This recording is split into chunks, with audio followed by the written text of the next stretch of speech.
പ്രിയമുള്ളവരെ, നിങ്ങൾക്കേവർക്കും ഹൃദ്യമായ സ്നേഹവന്ദനം.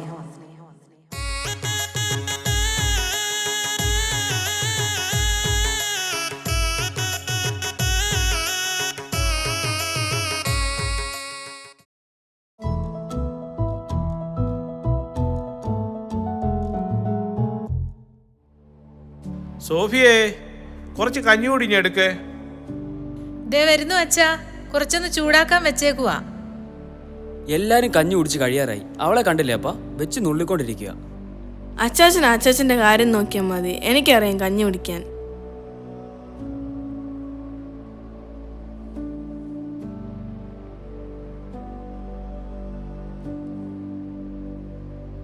എനിക്ക് മതി അമ്മേ.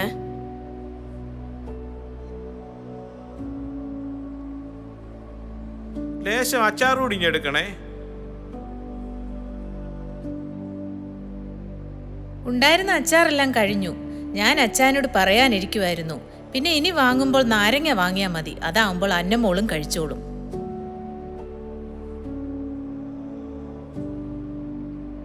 അമ്മേ, ഞാൻ നാളെ മുതൽ സ്കൂളിൽ പൊക്കോട്ടെ. സണ്ണിച്ച കുറെ നേരമായിട്ട് അവൾ ചോദിക്കുവാ നാളെ മുതൽ സ്കൂളിൽ വിടാമോന്ന്. ഇന്നലെ അവളുടെ ക്ലാസ് ടീച്ചർ രാഖി മാമ വിളിച്ചിരുന്നു. പോയോരങ്ങ് പോയില്ലേ, ഇനി നമ്മൾ വിഷമിച്ചിരുന്നിട്ട് എന്താ കാര്യം? ഒരാഴ്ചയിലധികമായില്ലേ സ്കൂൾ മുടങ്ങിയിട്ട്. നാളെ മുതൽ അവൾ സ്കൂളിൽ പൊയ്ക്കോട്ടെ. മോളെ, നിനക്ക് സന്തോഷമായില്ലേ? കഞ്ഞി കുടിച്ചെങ്കിൽ മോൾ എണീറ്റ് നാളത്തേക്കുള്ള പുസ്തകവും ബുക്കും ഒക്കെ എടുത്ത് ബാഗിൽ വെക്കേ. പപ്പ, എന്നാ നാളെ മുതൽ ഞാനിവിടെ കോളേജിൽ പൊക്കോട്ടെ. സപ്ലൈ എഴുതി തീർക്കാനായി കോളേജിൽ പോകണമെന്ന് നിർബന്ധമൊന്നുമില്ല.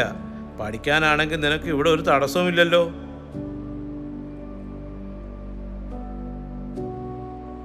അമ്മേ അമ്മേ, അമ്മമ്മയുടെ മേശയിൽ നിന്ന് കിട്ടിയ പേപ്പറാ ഇത്.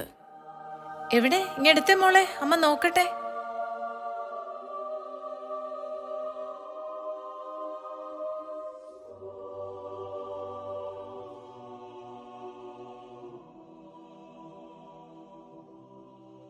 ആഹാ, ഇത് വെറും പേപ്പറല്ലല്ലോ. അമ്മ എന്തൊക്കെയോ എഴുതിയിരിക്കുകയാണല്ലോ ഇതിലെ. നീ ഒന്ന് വായിച്ചൊന്ന് കേൾക്കട്ടെ. എൻ്റെ പ്രിയപ്പെട്ട മക്കൾക്ക്, ഒരുപക്ഷെ നിങ്ങൾ ഈ കത്ത് വായിക്കുമ്പോൾ നമ്മുടെ വീടിൻ്റെ ചുമരിൽ ഞാനും ഒരു ഛായാചിത്രം മാത്രമായി എൻ്റെ പ്രിയപ്പെട്ട ഔറാച്ചൻ്റെ ചിത്രത്തിനരികെ ഇടം പിടിച്ചിട്ടുണ്ടാകും. എൻ്റെ വാർദ്ധക്യത്തിലും രോഗാവസ്ഥയിലും മരണത്തോളം എന്നെ സ്നേഹത്തോടെ ശുശ്രൂഷിച്ച നിങ്ങൾക്ക് ഈ അമ്മയുടെ അനുഗ്രഹം എപ്പോഴും ഉണ്ടാകും. മോനെ സണ്ണിക്കുഞ്ഞെ, സോഫി മോളുടെ രോഗത്തെക്കുറിച്ച് നിനക്കറിയാമല്ലോ. നീ അവളെ നന്നായി കെയർ ചെയ്യണം. ഒരിക്കലും അവളെ വേദനിപ്പിക്കരുത്. കുഞ്ഞുങ്ങളെ നന്നായി പഠിപ്പിക്കണം. പിന്നെ സൂസിയും കുടുംബവും, അവൾ നിൻ്റെ പെങ്ങളാണെന്ന കാര്യം മറക്കണ്ട. കാര്യസ്ഥൻ കറിയുടെ കാര്യം പറയണ്ടല്ലോ. അവൻ നമ്മുടെ വീട്ടിലെ ഒരു അംഗം പോലെ തന്നെയാണ്. മോനെ സണ്ണി, എനിക്ക് ചെറിയ 2 ആഗ്രഹങ്ങൾ കൂടിയുണ്ട്. ഒട്ടും താമസിയാതെ തന്നെ നല്ലൊരു വീട് പണിയണം. എത്ര രൂപ വീടിനു വേണ്ടി മുടക്കണമെന്നും കൂടെ ഞാൻ പറയാം.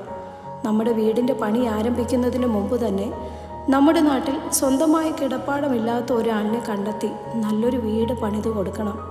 ആ വീടിനു വേണ്ടി എത്ര രൂപയാണോ ചെലവായത് അതിനു തുല്യമായ തുക ഉപയോഗിച്ച് വേണം നമ്മുടെ വീടും പണിയുവാൻ. പിന്നെ നമ്മുടെ അന്നമോളുടെ വിവാഹം. എടാ മോനെ, നമ്മുടെ കൊച്ച് വിവാഹപ്രായമാകുമ്പോൾ ആദ്യം ചെയ്യേണ്ടത് ഈ നാട്ടിലെ ഏറ്റവും സാധു കുടുംബത്തിലെ ഒരു പെൺകൊച്ചിൻ്റെ വിവാഹ ചിലവ് മുഴുവൻ ഏറ്റെടുത്ത് നന്നായി നടത്തി കൊടുക്കണം. എന്നിട്ട് അതിന് തുല്യമായ കാശ് ഉപയോഗിച്ച് വേണം നമ്മുടെ അന്നക്കൊച്ചിൻ്റെ വിവാഹ ചിലവ് നടത്താൻ. പിന്നെ അപ്പൻ ധാരാളം സ്വത്ത് സമ്പാദിച്ചിട്ടുണ്ടെന്ന് കരുതി ആർഭാടം കാണിക്കാനോ നാട്ടുകാരെ ബോധ്യപ്പെടുത്താനോ ശ്രമിക്കേണ്ട. ജീവിക്കാൻ വേണ്ടി മാത്രം ഉപയോഗിക്കുക. അർഹതപ്പെട്ടവർക്ക് കൊടുക്കുന്നതിന് ഒരു കുറവും വരുത്തരുത്. അതൊക്കെ മാത്രമേ നമുക്ക് അവസാനം സമ്പാദ്യമായിട്ട് കാണത്തുള്ളൂ. ഈ വീടിൻ്റെയും നമ്മുടെ പറമ്പുകളുടെ എല്ലാം ആധാരങ്ങളും ബാങ്ക് അക്കൗണ്ട് വിവരങ്ങളും കണക്കുകളും എല്ലാം തന്നെ നമ്മുടെ അലമാരയിൽ സൂക്ഷിച്ചു വെച്ചിട്ടുണ്ട്. പിന്നെ ഇതുവരെയും ഞാൻ സൂക്ഷിച്ചിരുന്ന നമ്മുടെ അലമാരയുടെ താക്കോൽ എൻ്റെ സോഫി മോളെ ഏൽപ്പിക്കണം എന്ന് ഒത്തിരി സ്നേഹത്തോടെ ത്രേസ്യ ഔറാച്ചൻ.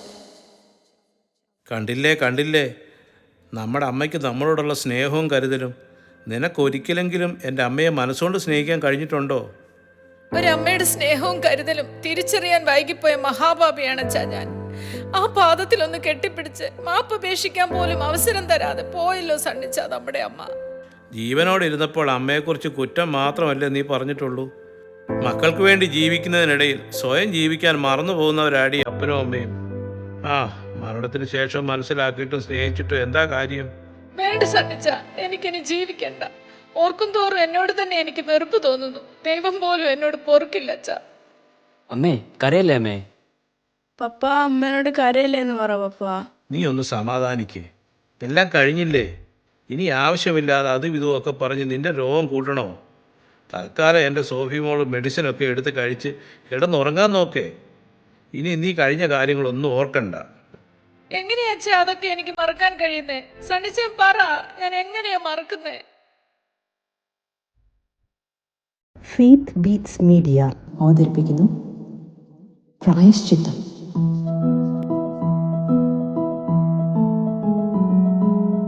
കഥാപാത്രങ്ങൾക്ക് ജീവൻ നൽകിയവർ: Chenamoottil Avarachan Finny Mathew, Threasyamma Vidya Aneesh, Sunnykutty Joji Abraham, Sophia Mini Joji, Alphy Subin Kurola, Anna Merlin Mary Baiju, S I Shyamala Biji Joji, doctor Sherin Jisha Shibin, sister Aleena Janet Bijoy, Savithri Linu Joel, Roy Sanju Cherian, Rameshan Jibin, Kariya Mathew Samuel. സാങ്കേതിക സഹായം ജോജി മാത്യു, ബൈജു എം ജെ. ഗാനരചന അനീഷ് ശ്രീധരൻ. സംഗീത സംവിധാനം അലക്സ് ശ്രീധരൻ. ആലാപനം ജിതിൻ കെ ഹരി. ശബ്ദമിശ്രണം പശ്ചാത്തല സംഗീതം ഫിന്നി ജോൺസൺ. കഥാരചന സംവിധാനം അനീഷ് ശ്രീധരൻ. കഥ തുടരുന്നു. പ്രായശ്ചിത്തം അഥവാ റെസ്റ്റിറ്റ്യൂഷൻ.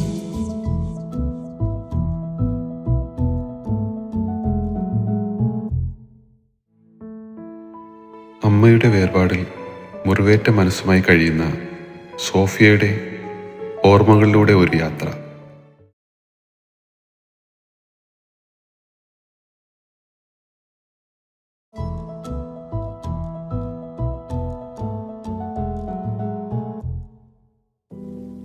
ഓ, വയ്യാന്ന് പറഞ്ഞ് നമുക്ക് വെറുതെ ഇരിക്കാൻ പറ്റില്ലല്ലോ. എന്തൊക്കെ കാര്യങ്ങൾ ഇവിടെ ചെയ്തു തീർക്കാനുണ്ട്. ഈ 2 കൈകൾ തന്നെ വേണമല്ലോ എല്ലാം ചെയ്യാനായിട്ട്. സണ്ണിച്ചാൻ അതൊന്നും അറിയണ്ടല്ലോ. രാവിലെ എണീറ്റ് തോട്ടത്തിൽ പണിക്കാരുണ്ടെന്ന് പറഞ്ഞങ്ങ് പോയാ മതിയല്ലോ. കേട്ടില്ലേ ചുമക്കുന്ന ശബ്ദം. എന്തോ കാര്യമായ അസുഖമുണ്ടെന്നാ തോന്നുന്നേ. എത്ര ചോദിച്ചിട്ടും വാ തുറന്നൊന്നും പറയത്തുമില്ല. ഹോസ്പിറ്റലിൽ പോകാമെന്ന് പറഞ്ഞാൽ എൻ്റെ കൂടെ വരത്തുമില്ല. എത്രയെന്ന് പറഞ്ഞാ സഹിക്കുന്നേ. ഇങ്ങനെയാണേൽ ഞാൻ പിള്ളേരെയും കൂട്ടി എൻ്റെ വീട്ടിൽ പോകും. അമ്മേ, അമ്മാമ്മ വെള്ളം ചോദിക്കുന്നു. മോളെ അന്നെ, നീങ്ങി വന്നേ. നിന്നോട് എത്ര തവണ പറഞ്ഞിട്ടുള്ളതാ അമ്മാമ്മയ്ക്ക് വയ്യാത്തതാ റൂമിൽ പോകല്ലേന്ന്. അവിടെ വെള്ളം വെച്ചിട്ടുണ്ടല്ലോ. അമ്മാമ്മയ്ക്കറിയാം എടുത്തു കുടിക്കാനായിട്ട്. നീ കുളിച്ചു കഴിഞ്ഞെങ്കിൽ പെട്ടെന്ന് യൂണിഫോം ഇട്ടിറങ്ങിക്കേ. ഇപ്പോൾ തന്നെ സമയം ഒത്തിരി ലേറ്റായി.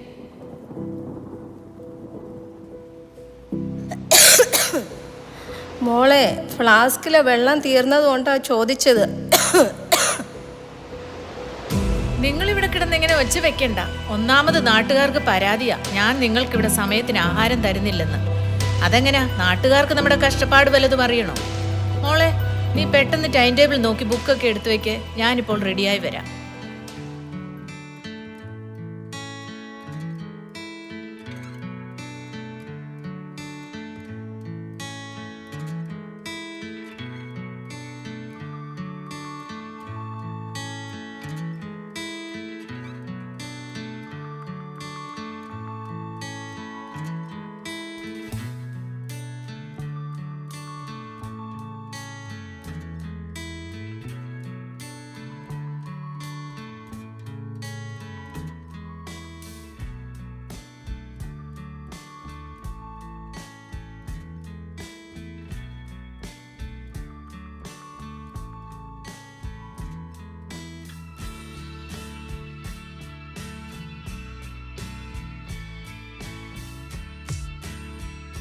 അമ്മാമ്മേ, ബൈ ബൈ. ഞാൻ സ്കൂളിൽ പോവാണേ.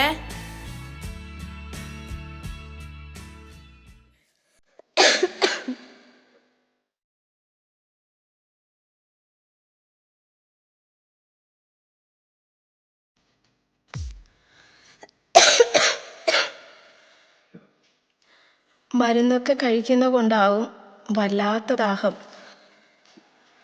എന്നെ ഇവിടെ ഇങ്ങനെ തനിച്ചാക്കിയിട്ട് നേരത്തെ നിങ്ങൾ അങ്ങ് പോയി അല്ലേ? നിങ്ങൾ കാണുന്നുണ്ടല്ലോ നമ്മുടെ മക്കളൊക്കെ എന്നെ നന്നായി നോക്കുന്നത്. എനിക്ക് പരിഭവമൊന്നുമില്ല കേട്ടോ. അവരെ തെറ്റ് പറഞ്ഞിട്ടും കാര്യമില്ല. മക്കൾക്ക് എല്ലാവർക്കും അവരവരുടേതായ തിരക്കും കാര്യങ്ങളും ഒക്കെ അല്ലേ. പിന്നെ എൻ്റെ ഇവിടുത്തെ അവസ്ഥയൊക്കെ കണ്ടപ്പം അക്കരയിലെ അന്നമ്മ പറയുക, പറമ്പും പുരയിടും ഒക്കെ മക്കൾക്ക് ഭാഗം വെച്ച് കൊടുത്തിട്ട് ഏതെങ്കിലും നല്ല വൃദ്ധസദനത്തിൽ പോയി ഇനിയുള്ള കാലം സമാധാനമായി ജീവിച്ചൂടെ എന്ന്. അന്നമ്മ അവൾ പറഞ്ഞതിൽ തെറ്റില്ല. പക്ഷേ എൻ്റെ അവറാച്ചൻ്റെ സാമീപ്യമുള്ള ഈ വീട്ടിൽ വെച്ച് തന്നെ എൻ്റെയും അവസാന ശ്വാസം വലിക്കാൻ ഇടവരുത്തണേ എന്ന എൻ്റെ പ്രാർത്ഥന. എന്തിനാടാ കിടന്ന് ബഹളം വയ്ക്കുന്നേ?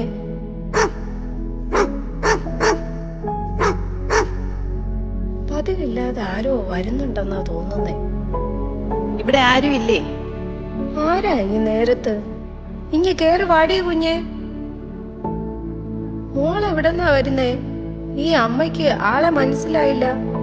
ഈ വലിയ കണ്ണടയൊക്കെ ഇരിക്കുന്ന കൊണ്ടാവും. ഞാൻ ഇവിടുത്തെ സ്റ്റേഷനിലെ സബ് ഇൻസ്പെക്ടർ ശ്യാമളയാണ്, അതായത് SI ശ്യാമള. ആ അത് പറ. കൊച്ചിന്റെ വരവും പാവവും ഒക്കെ കണ്ടപ്പോഴേ തോന്നി ഏതോ കൂടിയ ആളാണെന്ന്. എന്താണാവോ SI മാഡം വന്നതിന്റെ ഉദ്ദേശം? ഞാനൊരു പരാതിയുടെ സത്യാവസ്ഥ അന്വേഷിക്കാൻ വന്നതാണ്. നിങ്ങളുടെ ഇളയ മകൻ സണ്ണിയുടെ ഭാര്യ സോഫിയ, അതായത് അമ്മയുടെ മരുമകൾ, അമ്മയെ മാനസികമായും ശാരീരികമായും പീഡിപ്പിക്കുന്നുവെന്ന് അടുത്ത വീട്ടിൽ നിന്ന് എനിക്കൊരു പരാതി കിട്ടിയിട്ടുണ്ട്. അത് ശരിയാണോ എന്ന് അന്വേഷിക്കാൻ വന്നതാ. മാഡം വന്നത് എന്തായാലും നന്നായി. ഈ പരാതി എഴുതി തന്ന സൂസന്നയുടെ രോഗം വേറെയാ. കഴിഞ്ഞ വർഷം വരെ നമ്മുടെ ഏലക്കാത്തോട്ടം പാട്ടത്തിനെടുത്തിരുന്നത് അവളുടെ കെട്ടിയവും തൊമ്മിച്ചാനായിരുന്നേ. ഇത്തവണ എൻ്റെ മോൻ സണ്ണി അത് മറ്റാർക്കോ കൊടുത്തെന്നാ കേട്ടെ. അതിൻ്റെ പരിഭവം അവൾക്ക്. പിന്നെ എൻ്റെ മരുമകൾക്ക് ഇത്തിരി സൗന്ദര്യം കൂടിപ്പോയതിൻ്റെ അസൂയയും ഈ നാട്ടുകാർക്കുണ്ടേ. സാറിന് അറിയാൻ മേല, സാറ് പുതിയതല്ലേ. മാഡം ഇരിക്ക്, ചായ കുടിച്ചിട്ട് പോയാൽ മതി. മൊബൈൽ നമ്പർ തന്നാൽ എനിക്ക് എന്തെങ്കിലും ആവശ്യം വന്നാൽ ഞാൻ SI ശ്യാമള മാഡത്തിനെ നേരിട്ട് വിളിച്ചോളാം. ഞാനിപ്പോൾ പോകുന്നു. ചിലപ്പോൾ സ്റ്റേഷൻ വരെ ഒന്ന് വരേണ്ടി വരും.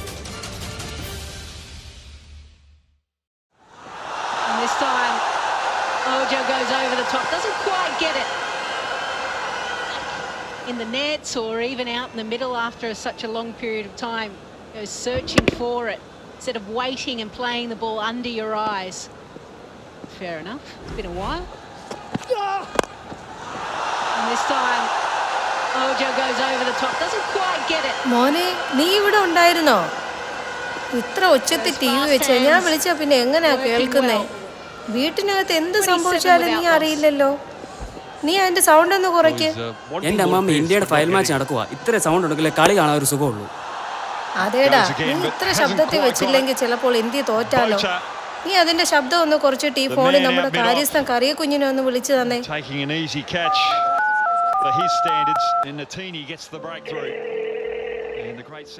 എടാ കറിയ കുഞ്ഞെ, ഞാൻ ത്രേസിയാണേ. എന്താ കൊച്ചമ്മ വിശേഷിച്ച്? ഞാൻ പറമ്പിലെ കുരുമുളക് വിറ്റ കാശ് കൊണ്ട് ബാങ്കിലിടാൻ പോകുമായിരുന്നു. നമ്മുടെ പടിഞ്ഞാറയിലെ പറമ്പിന്റെ അരികിൽ താമസിക്കുന്ന ഡെയ്സിയുടെ വീടില്ലേ? അതെ, ഡെയ്സിക്ക് എന്ത് പറ്റി കൊച്ചമ്മേ? അവൾക്കൊന്നും പറ്റിയില്ല. നീ ആദ്യം ഞാൻ പറയുന്ന കേൾക്ക്. അവളുടെ വീടിന്റെ മുകളിലോട്ട് ചാഞ്ഞു കിടക്കുന്ന മരത്തിന്റെ കൊമ്പുകളെല്ലാം എത്രയും പെട്ടെന്ന് വെട്ടിയേക്കണം. കൊച്ചമ്മേ, അതിന്റെ ആവശ്യമുണ്ടോ? ആവശ്യമുണ്ടോ ഇല്ലേന്നൊക്കെ തീരുമാനിക്കേണ്ടത് ഞാനല്ലേ കറിയേ. എന്നാലും ആ തേക്കിന്റെ മരമൊക്കെ വളർന്നു വരുന്നതല്ലേ ഉള്ളൂ, അതുകൊണ്ട് പറഞ്ഞതാ. തേക്കല്ല, ഇനി അതിനേക്കാൾ വില കൂടിയ മരമായാലും സാരമില്ല. എത്രയും പെട്ടെന്ന് തന്നെ മുറിച്ചേക്കാം കൊച്ചമ്മേ. എന്നിട്ടേ ഡെയ്സിയുടെ വീടിന്റെ കേടായി എന്ന് പറഞ്ഞ് മേൽക്കൂര മാറ്റി നല്ല ഷീറ്റും വാങ്ങിയിട്ട് കൊടുത്തേക്കണം. അത് ഞാൻ ചെയ്തോളാം. എന്നാലും നമ്മുടെ സണ്ണി കൊച്ചിനോട് ഒരു വാക്ക്. സണ്ണിയോട് ഞാൻ പറഞ്ഞോളാം, നീ അതങ്ങ് ചെയ്തേച്ചാ മതി.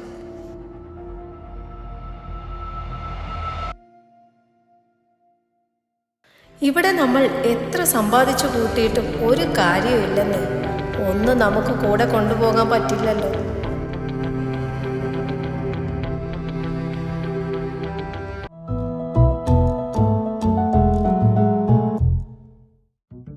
ഡേ സാങ്കുട്ടി, നിങ്ങൾ അവിടെ കൂടുന്ന വർത്താനം പറഞ്ഞത് മതി. കൂലി വാങ്ങാൻ നേരത്തെ ഈ കാണുന്ന തളർച്ചയൊന്നും ഇല്ലല്ലോ. ആരോട് പറയാൻ? സണ്ണിക്കുട്ടി എന്നോടല്ലേ ചോദിക്കുള്ളൂ. വർക്കിച്ചേട്ടാ, ആഞ്ഞു വെട്ടല്ലേ, ചിലപ്പോ മണ്ണിന് വേദനിച്ചാലോ. ഡാ രാജേഷേ, നീ ചെന്നാ ഷീറ്റൊന്ന് വിരിച്ചിട്ടേ. ഓ, എന്തൊക്കെ പണിയെടുക്കണം ഞാനിവിടെ.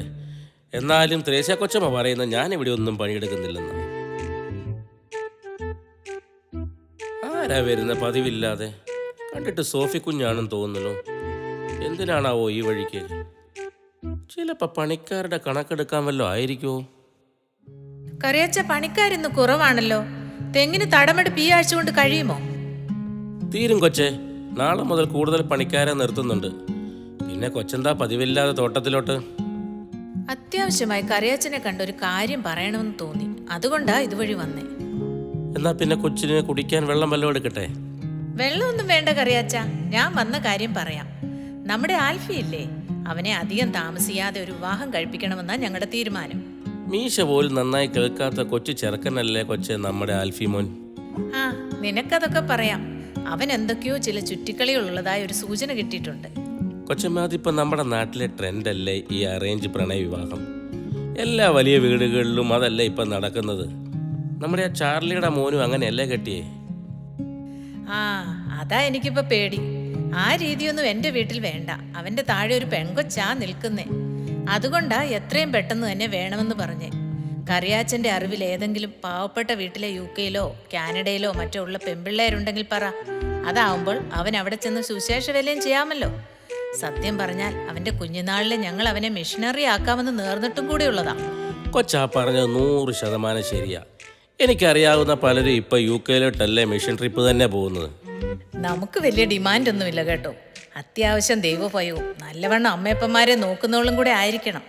പിന്നെ ഒറ്റ കൊച്ചു മാത്രമുള്ള വീട്ടിലെ ആയാൽ അത്രയും നല്ലത്. അതാവുമ്പോൾ സ്ത്രീധനത്തെക്കുറിച്ച് ചോദിക്കാനോ പറയാനോ നിൽക്കണ്ടല്ലോ. കൊച്ച്, അതൊക്കെ ഈ കറിയായോട് പറയണോ? എനിക്കറിയില്ലേ. പിന്നെ നമ്മുടെ ചേനമൂട്ടിൽ കുടുംബത്തിൻ്റെ സ്റ്റാറ്റസിന് പറ്റിയ ഒരു പെൺകൊച്ചിനെ ഞാൻ തന്നെ കണ്ടുപിടിച്ച് തരും. കൊച്ച് ധൈര്യമായിട്ട് പോക്കോ, ഈ കറിയ ഏറ്റു.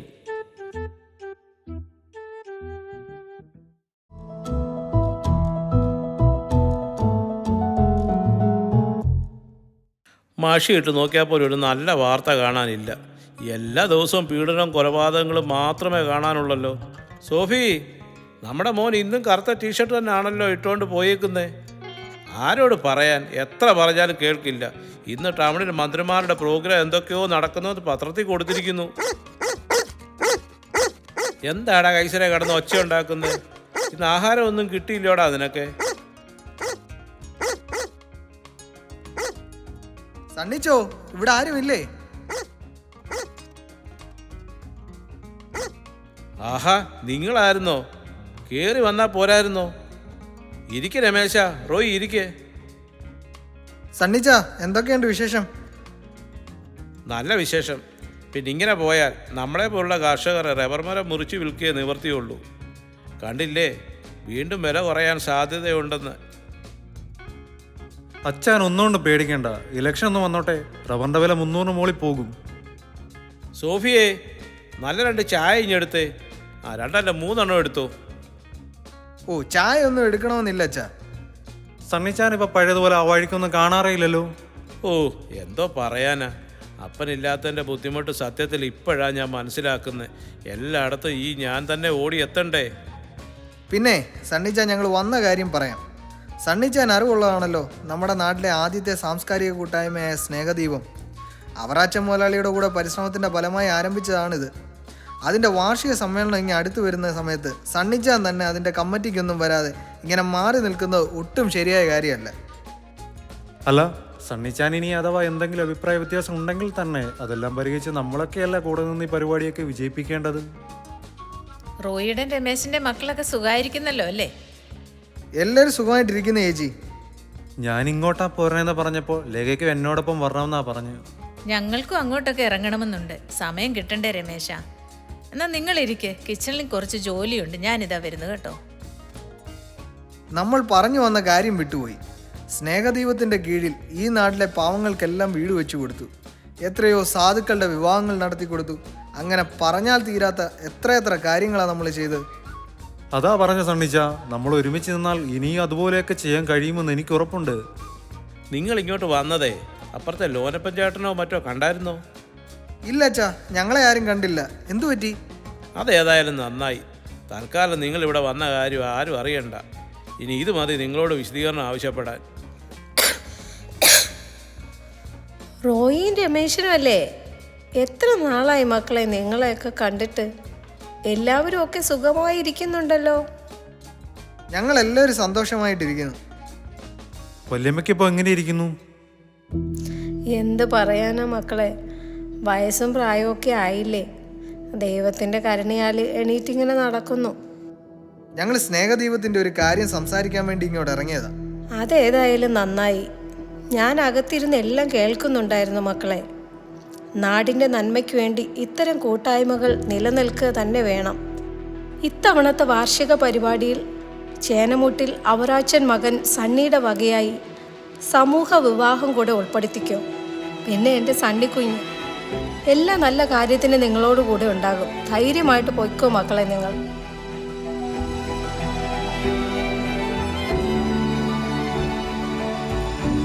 ജനിച്ചു വീഴുമ്പോഴും മരിച്ചു കിടക്കുമ്പോഴും സ്നേഹിക്കാൻ ഒത്തിരി പേരുണ്ടാകും. എന്നാൽ ഇടയ്ക്കുള്ള യാത്രയിൽ ഒറ്റപ്പെട്ടു പോയവരെ സംരക്ഷിക്കുവാനും കരുതുവാനും ഒരു സ്നേഹഭവനം പണിയണം നമ്മൾ. അതുമാത്രം പോരാ, ഓരോ സ്നേഹഭവനങ്ങളായി തീരണം നമ്മൾ.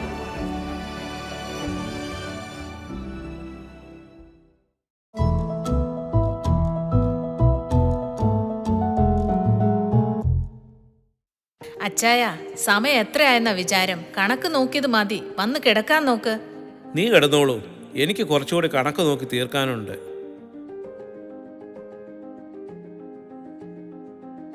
അച്ചാൻ കൂടെ വന്നിട്ടേ ഞാൻ കിടക്കുന്നുള്ളൂ.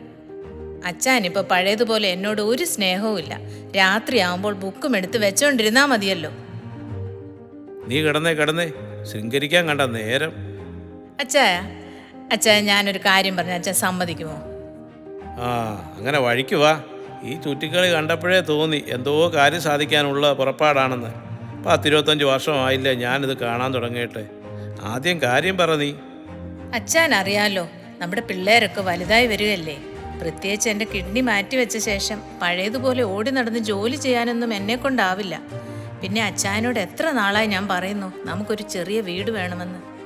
നമുക്ക് തൽക്കാലം സമാധാനമായി താമസിക്കാൻ ഒരു വീടുണ്ടല്ലോ.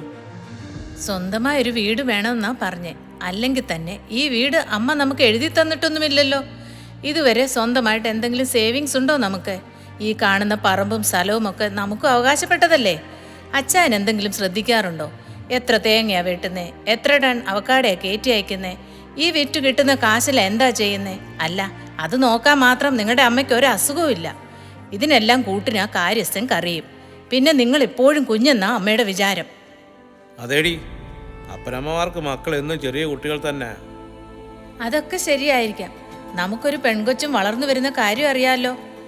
അമ്മയുടെ ചികിത്സ, മാസത്തിലൊരിക്കൽ ചെക്കപ്പ്, എത്ര രൂപയാ ഓരോ മാസവും ചിലവാകുന്നേ? വല്ല കണക്കും ഉണ്ടോ? നമ്മളിവിടെ ഇങ്ങനെ നിൽക്കുന്നത് കൊണ്ടല്ലേ.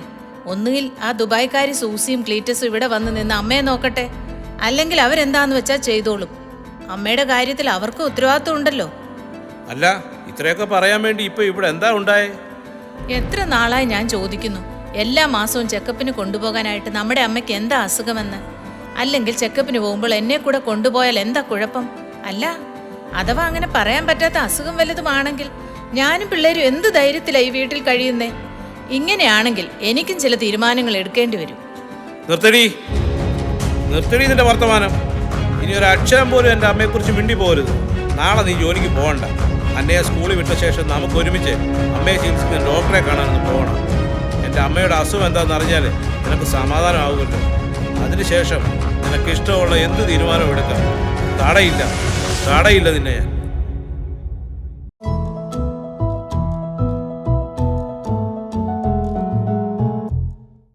പിന്നെ സാവിത്രി ചേച്ചി എങ്ങനെ ഇരിക്കുന്നു? വേദനയൊക്കെ കുറഞ്ഞല്ലേ? ഓ ഡോക്ടറെ, വയറുവേദനയായിട്ട് വന്നതാ. ഈ മനുഷ്യനിപ്പോൾ ചാവാനായി. ഇനി എന്തു പറയാനാ? ഡോസ് കൂടിയ മെഡിസിൻ ഒക്കെ കഴിക്കുന്നോണ്ടാകാം. കുറച്ചേറെ വെള്ളം കുടിക്കണം. പിന്നെ കുറച്ച് ദിവസം കഴിഞ്ഞിട്ട് ജോലിക്കൊക്കെ പോയാൽ മതി.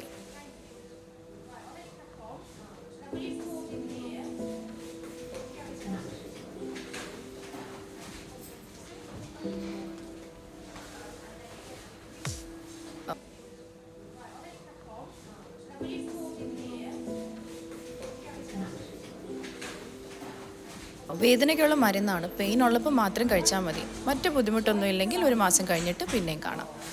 ആ ശരി doctor.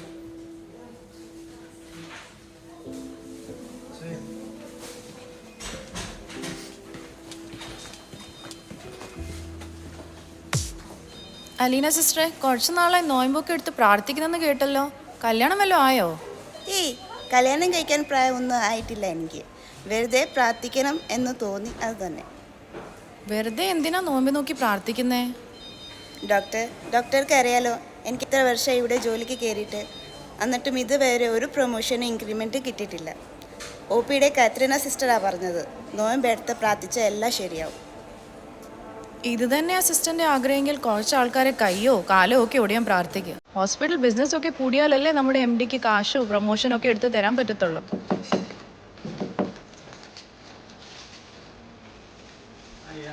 Doctor, 2 patients are waiting. Please ask them to come in. Hello mister Sunny, എന്താ പതിവില്ലാതെ? ഇരിക്കിരിക്ക്. അമ്മയ്ക്ക് എങ്ങനെ ഇരിക്കുന്നു? മരുന്നൊക്കെ കഴിക്കുന്നില്ലേ? അമ്മ സുഖമായിരിക്കുന്നു ഡോക്ടർ. പക്ഷേ എനിക്കിനിയും വയ്യ ഡോക്ടർ, ഇത് ഉള്ളിലൊതുക്കി നടക്കാൻ. സണ്ണിയോട് ഞാൻ അന്നേ പറഞ്ഞല്ലേ, ആഫ്റ്റർ സർജറി സാവധാനം സോഫിയോടൊക്കെ കാര്യങ്ങൾ പറഞ്ഞ് മനസ്സിലാക്കണമെന്നാ. ഡോക്ടറിന് അറിയാമല്ലോ, സോഫി ഇതൊരിക്കലും അറിയാൻ പാടില്ലെന്ന് അമ്മയുടെ നിർബന്ധമായിരുന്നു. എന്ന് പറഞ്ഞ ജീവിതകാലം മൊത്തം മറച്ചു വെക്കാനുള്ള കാര്യമാണോ ഇത്? ഞാൻ സോഫിയോടൊന്ന് സംസാരിക്കട്ടെ.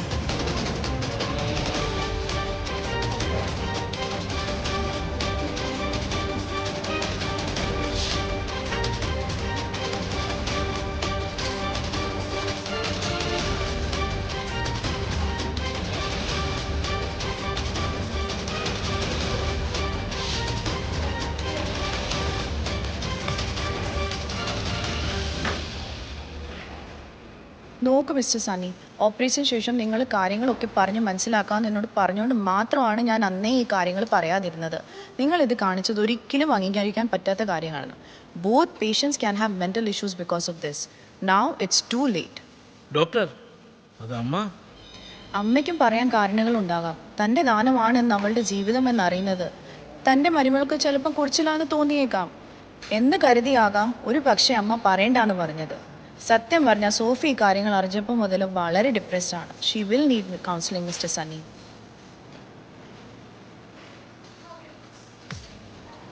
അച്ചായ, ഡോക്ടർ പറഞ്ഞല്ലേ സത്യമാണോ? നമ്മുടെ അമ്മയാണോ എനിക്ക് കിഡ്നി തന്ന് എൻ്റെ ജീവൻ രക്ഷിച്ചേ? എന്തിനാ അച്ചായ എന്നിൽ നിന്ന് ഇത് ഒളിപ്പിച്ചു വെച്ചേ? എന്നെപ്പോലത്തെ ഒരു മഹാപാപി ലോകത്തിൽ ഉണ്ടാകത്തില്ല. എന്തൊക്കെയാ ഞാൻ എൻ്റെ അമ്മയെ പറഞ്ഞു? അച്ചായ പറ, എന്താ നേരത്തെ പറയാൻ ഈ കാര്യം? അതൊക്കെ ഞാൻ പറയാം, നീ ഒന്ന് സമാധാനിക്കേ. അധികം ഒച്ച വെക്കല്ലേ, ഇതൊരു ഹോസ്പിറ്റലാണ്.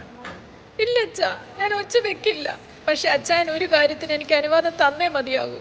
എന്തിനാ നിനക്ക് അനുവാദം വേണ്ടേ? പറഞ്ഞു, ധൈര്യമായി പറഞ്ഞു. നീ ഞാൻ എൻ്റെ ജോലി രാജിവെക്കുന്നു. ഇനി ഞാൻ ജോലിക്ക് പോകുന്നില്ല അച്ഛാ. അതൊന്നും വേണ്ടാടോ. അതിനിപ്പോൾ ഇവിടെ എന്താ ഉണ്ടായേ? ഇല്ല അച്ഛാ, എനിക്ക് അമ്മയെ ശുശ്രൂഷിക്കണം. സൂസി ഏർപ്പാടാക്കി ഹോം നഴ്സിനോട് വരണ്ടാന്ന് പറയണം. ഞാൻ നോക്കാം നമ്മുടെ അമ്മയെ. ഒരിക്കൽ പോലും മനസ്സോടെ അമ്മയെ നോക്കുവാൻ എനിക്ക് കഴിഞ്ഞിട്ടില്ല. ഇനിയുള്ള കാലമെങ്കിലും നമ്മുടെ അമ്മയെ പൊന്നുപോലെ നോക്കണം എനിക്ക്. ഹലോ സണ്ണി കുഞ്ഞെ, ഇത് ഞാനാ. എന്താ കറിയാച്ചാ, പറഞ്ഞോളൂ. കുഞ്ഞെ, ഞാൻ നമ്മുടെ ടൗണിലെ ഹോസ്പിറ്റലിലോട്ട് പോയിക്കൊണ്ടിരിക്കുക. എന്ത് പറ്റി കറിയാച്ചാ? കുഞ്ഞെ, നമ്മുടെ കൊച്ചമ്മ ഒന്ന് തലയുറ്റി വീണതാ.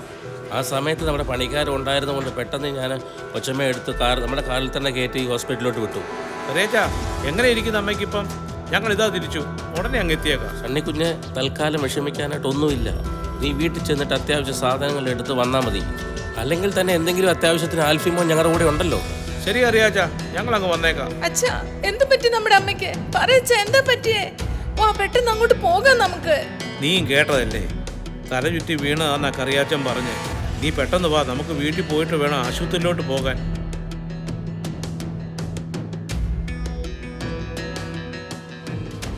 എന്റെ ദൈവമേ, അമ്മയ്ക്ക് ആപത്തൊന്നും വരുത്താതെ ദീർഘായുസോടെ കാത്തുകൊള്ളണേ.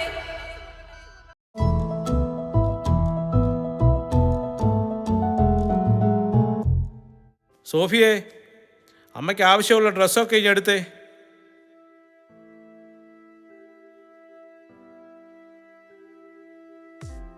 നീ അപ്പുറത്തെ മറിയാമ്മ ചേച്ചിയോട് ഇന്നത്തേക്ക് ഇവിടെ വന്ന് നിൽക്കാൻ പറ. അല്ലെങ്കിൽ അന്നമ്മോട് തനിച്ചാകില്ലേ?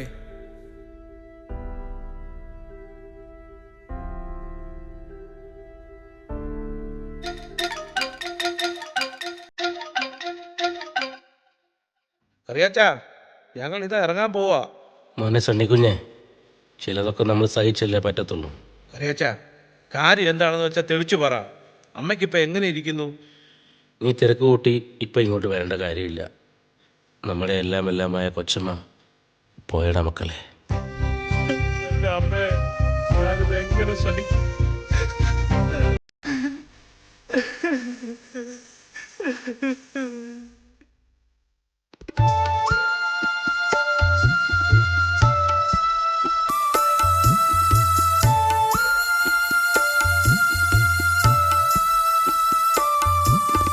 ഒരു വാക്കും മിണ്ടാതെ പരിഭവം പറയാതെ, ഒരു വാക്കും മിണ്ടാതെ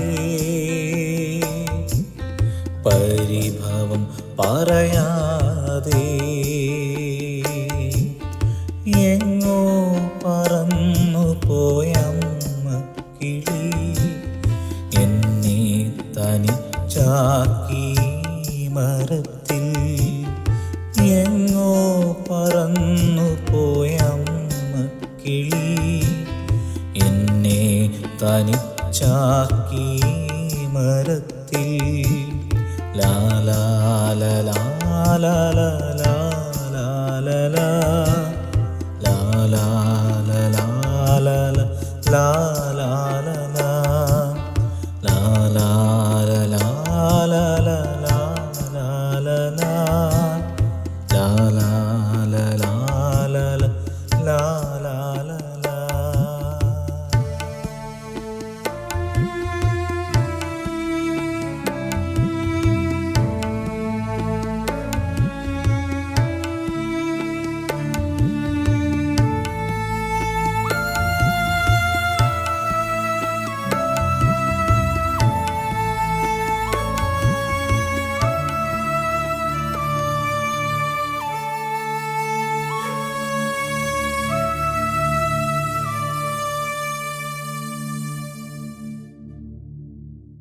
സോഫി, എടി സോഫി.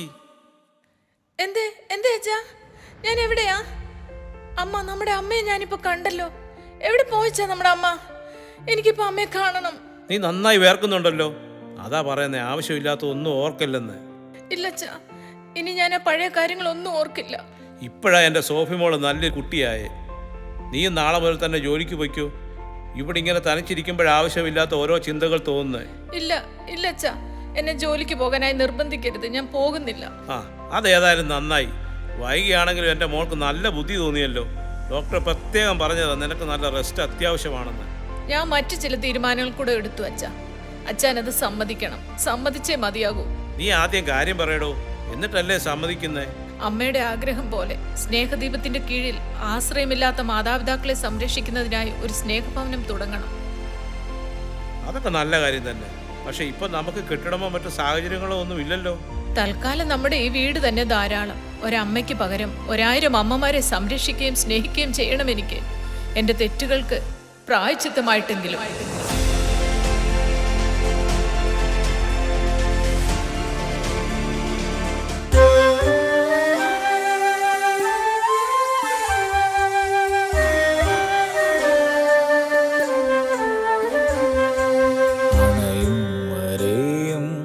അറിയില്ല നമ്മൾ മെഴുതിരി നാളത്തിൻ അറുവെളിച്ചം പൊഴിയും വരെയും അറിയില്ല നമ്മൾ ഇലകൾ പകർന്നിടും ഇളം കാറ്റിനെ അണയും വരെയും അറിയില്ല നമ്മൾ മെഴുതിരി നാളത്തിൻ അറുവെളിച്ചം പൊഴിയും വരെയും അറിയില്ല നമ്മൾ ഇലകൾ പകർന്നിടും ഇളം കാറ്റിനെ നാളത്തെ പുലരിയിൽ നാം കണ്ട കനവുകൾ നമ്മുടേതല്ലെന്നറിഞ്ഞിടുക മൃതിയെന്ന സത്യത്തെ തടയുവാനാകിൽ പ്രായശ്ചിത്തവും സാധ്യമല്ല പ്രായശ്ചിത്തവും